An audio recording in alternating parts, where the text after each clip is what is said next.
کبھی آپ نے غور کیا ہے کہ جو لوگ واقعی طاقتور ہوتے ہیں وہ اکثر بڑے پرسکون، یہاں تک کہ کچھ کمزور سے کیوں نظر آتے ہیں؟ مطلب وہ چیختے چلاتے نہیں، کوئی شو آف نہیں؟ جی، یہ بہت دلچسپ نقطہ ہے۔ اصل میں طاقت کا تعلق ظاہری دکھاوے سے ہے ہی نہیں۔ اچھا؟ جی، اصل طاقت تو خود پر قابو پانے میں ہے، خاص طور پر جب حالات مشکل ہوں۔ صحیح۔ اور آج ہم اسی پر بات کر رہے ہیں۔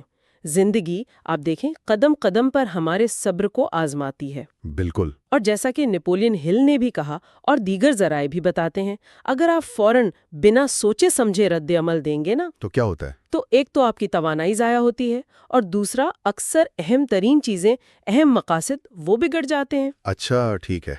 تو آئیے ذرا اس کو کھولتے ہیں۔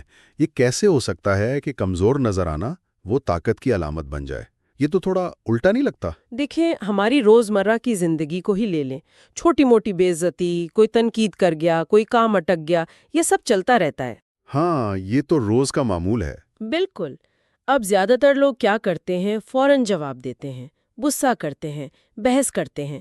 اس سب میں ذہنی اور جذباتی توانائی خرچ ہو جاتی ہے۔ صحیح کہا۔ جب توانائی ادھر لگ گئی تو پھر صاف سوچنے، سمجھداری سے فیصلہ کرنے کی صلاحیت کم ہو جاتی ہے۔ یہ بالکل ایسا ہے جیسے آپ نے اپنی بیٹری فضول میں خرچ کر دی۔ اور یہ واقعی غور طلب بات ہے۔ کتنی ہی بار شاید ہم سب نے محسوس کیا ہو کہ کوئی اہم موقع یا کوئی رشتہ صرف اس لیے ہاتھ سے نکل گیا کہ اس وقت جذبات قابو میں نہیں رہے۔ جی بالکل۔ مجھے وہ نپولین ہل والا واقعہ یاد آ رہا ہے جو آپ نے ذکر کیا تھا۔ کسی نے ان کی سرے عام بے عزتی کی کوشش کی۔ جی، اور انہوں نے کیا کیا؟ وہ بس پرسکون رہے، مسکرا دیے، ہے نا؟ بالکل۔ اور نتیجہ؟ حملہ کرنے والا خود ہی بوکھلا گیا، شرمندہ ہو گیا۔ کمال ہے۔ یعنی رد عمل نہ دینا یہ بظاہر کمزوری دراصل ایک ہتھیار بن گئی۔ اس نے مخالف کو الجھا دیا۔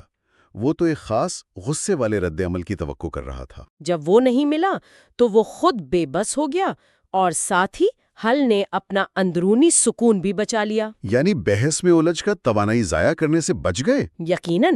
ذرا ان لوگوں کا سوچیں جو ہر چھوٹی بڑی بات پر لڑنے مرنے کو تیار ہو جاتے ہیں۔ تاریخ بھی ہمیں یہی سکھاتی ہے۔ آپ لنکن کو دیکھیں، گاندھی جی کو دیکھیں۔ ہاں، ان پر تو شدید تنقید ہوتی تھی، مخالفت ہوتی تھی۔ بہت زیادہ۔ لیکن ان کی اصل طاقت کیا تھی؟ ان کا تحمل، ان کی ثابت قدمی۔ وہ ہر پتھر کا جواب پتھر سے نہیں دیتے تھے۔ لیکن ایک سوال ہے، کیا اس طرح کمزور نظر آنے سے یہ ڈر نہیں کہ لوگ آپ کو سچ مچ کمزور سمجھ لیں اور پھر شاید وہ فائدہ اٹھانے کی کوشش کریں؟ یہ بہت اہم سوال ہے۔ دیکھیں، بات صرف چپ رہنے کی نہیں ہے، بات ہے دانستہ طور پر ایک مقصد کے تحت رد عمل نہ دینے کی۔ اچھا، تو یہ سوچی سمجھی حکمت عملی ہے۔ جی، جیسے اینڈریو کارنیگی کرتے تھے۔ وہ بظاہر ایسا تاثر دیتے تھے کہ شاید وہ اتنے مضبوط نہیں یا اپنی پوری بات نہیں بتا رہے ہیں۔ جیسے مذاکرات میں۔ بالکل۔ اس سے دوسرا فریق زیادہ پر اعتماد ہو جاتا تھا، شاید اپنی کمزوریاں ظاہر کر بیٹھتا تھا، جبکہ کارنیگی خاموشی سے سب سمجھ رہے ہوتے تھے۔ یہ کمزوری کا دکھاوا تھا، اصل کمزوری نہیں۔ تو گویا اصل نقطہ یہ ہے کہ جو بھی باہر سے آ رہا ہے، کوئی بات، کوئی واقعہ، اور جو ہمارا رد عمل ہے، اس کے بیچ میں ایک وقفہ لانا ہے۔ بالکل صحیح۔ وہی وقفہ، وہ چھوٹا سا لمحہ ہمیں سوچنے کا موقع دیتا ہے، جذباتی نہیں بلکہ عقلی جواب دینے کا۔ اور ناکامی کے بارے میں کیا خیال ہے؟ جیسے ہنری فورڈ کا ذکر آیا کہ وہ ناکامی سے سیکھتے تھے۔ جی، یہ بھی اسی سے جڑا ہے۔ ناکامی کو ایک استاد سمجھنا، نہ کہ ایسی چیز جو آپ کو بالکل ہی بے بس کر دے۔ اگر آپ ہر ناکامی پر فوراً ہمت ہار دیں گے تو وہ بھی توانائی کا ضائع ہے۔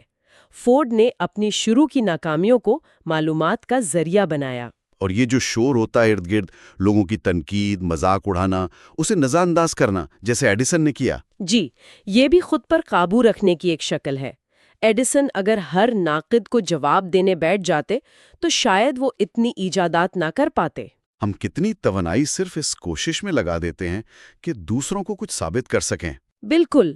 اور پھر ہے دباؤ میں پرسکون رہنا، جیسے چرچل نے جنگ کے دوران کیا۔ مضبوط لوگ یہ مانتے ہیں کہ مشکلات تو آنی ہی ہیں، تو وہ حالات بدلنے پر کم اور اپنے رد عمل کو قابو میں رکھنے پر زیادہ توجہ دیتے ہیں۔ وہ جانتے ہیں کہ اصل کنٹرول اندرونی ہے، باہر کے حالات تو بدلتے رہتے ہیں۔ تو اگر ہم اس ساری گفتگو کو سمیٹیں، اس کا کیا مطلب ہوا؟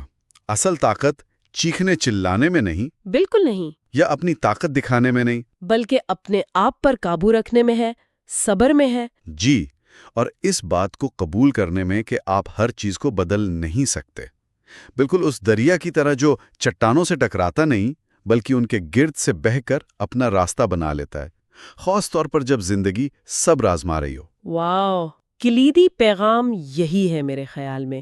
حقیقی طاقت اکثر خاموشی میں، صبر میں اور جان بوجھ کر فوری رد عمل نہ دینے کے فیصلے میں چھپی ہوتی ہے۔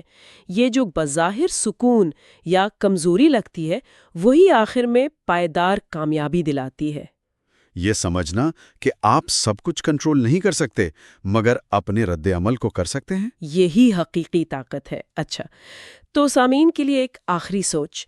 کبھی غور کیجئے گا، کیا آپ کی زندگی میں کوئی ایسا لمحہ آیا جب بظاہر کمزور یا شاید تھوڑا پیچھے ہٹ کر غیر فعال نظر آنا دراصل زیادہ سمجھداری کا کام ہوتا یا حکمت عملی کے لحاظ سے بہتر ہوتا؟